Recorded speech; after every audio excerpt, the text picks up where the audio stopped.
we were gonna talk about locations again, but we're gonna wait for public comment. So we had a task or assignment over the week, and I know everybody spent the whole rest of the weekend evenings looking at the different systems and merit applications and trying to figure out what they think would best fit them. And we've had some discussion. We talked about looking at a three-tier type system where you have you have to meet the minimum requirements. And if you don't meet the minimum requirement, that means your application doesn't go any further.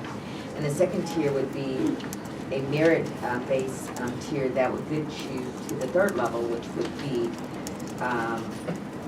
once if you fall within a certain range or merit, then your application would go to lottery. That means that it's not subjective. That means that there's minimal bias if you meet all of the qualifications, but it requires that we have a detailed application requesting what we need. And if you look at some of the examples that you had, and we can talk about those specifically, but if we look, say for example, if we took a look at the suitability of a proposed facility and we look at location and area map, we would describe in the application,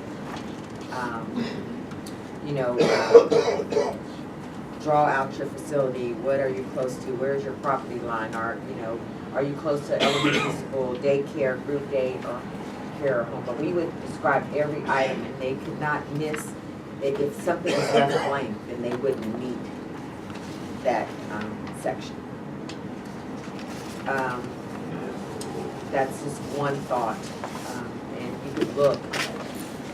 The other thought is if we looked at the merit system and we score them, that opens up a lot of bias, subjectivity that you don't want to have within these applications.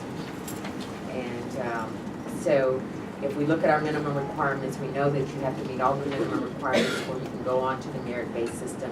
You get a range of meeting what is required in here, then you go on to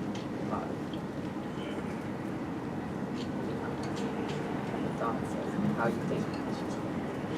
Yeah, I think that having all of these requirements laid out and letting that go to a higher level than we're going to call it minimum, but it's going to be a very high minimum requirement, and then taking it to some sort of merit requirement. Merit requirement, yeah. I think that would be the merit requirement, and then at that point, once you've met everything, then you go into the full.